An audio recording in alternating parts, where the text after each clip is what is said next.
All right, music fans, welcome back again to the Real Music Observer. My name is Dave, and of course, I'm observing real music in real time for real people just like you and me. This lens thing I gotta get used to. You know what? It's really cool when you look back at rock music and you realize some amazing things happened. Like the time Kenny Loggins decided to team up with Steve Perry. It was 1982. I was in high school. What a year to be alive. And you've got Journey's Escape, which just came out. You've got some of the greatest music ever being recorded.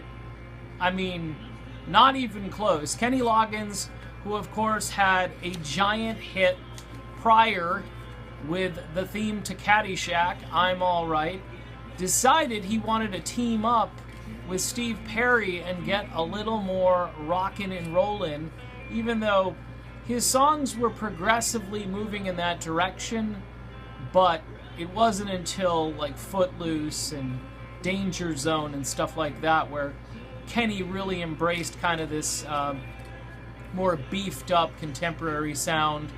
I think Kenny was still hanging on to his Loggins and Messina roots, or trying to. Of course, Kenny Loggins never shied away from a really good duet. Teamed up with Stevie Nicks for a tune called Whenever I Call You Friend, which was a monster hit back in 1978. So, you know, a cool thing to do back in those days was to collaborate with someone, and no better than Steve Perry. No one out there at that moment was a hotter commodity than Steve. The tune, if you forget, is called Don't Fight It. And again, it's on Kenny's High Adventure album, an album that would do fairly well for him. It was a transition album.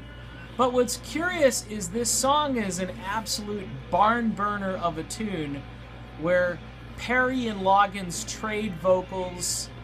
Steve is singing harmonies. They co-wrote the song with a guy by the name of Dean Pitchford, and you could see the verses that Kenny wrote and the verses that Steve wrote.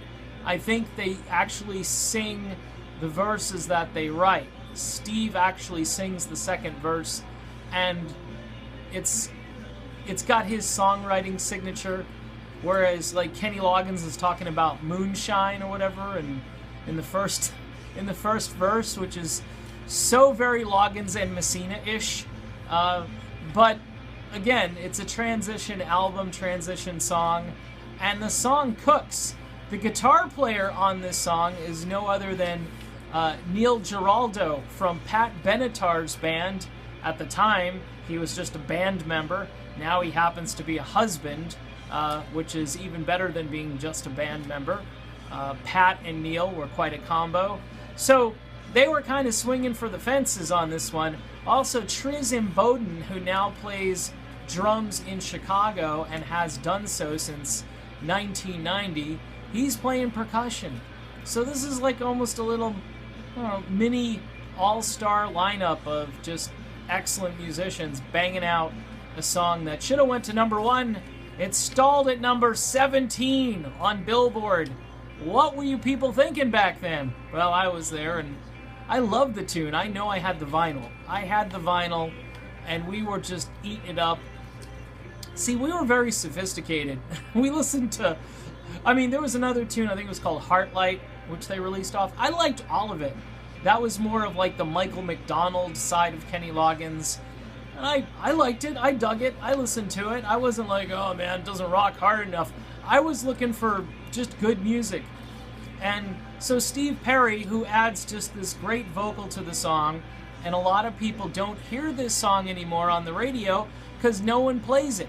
That song actually got to number 4 on the mainstream rock charts, so they knew what they were doing. Plus, they knew they had kind of an important duo, a duet there, hello, and it was a rockin' tune. So Kenny Loggins, Steve Perry, great memories, the time where they were Peacemakers, in a tune called Don't Fight It. I'm Dave, and of course, this is The Real Music Observer, and we'll be back to review more music and to talk more music very, very soon. I will talk to you then.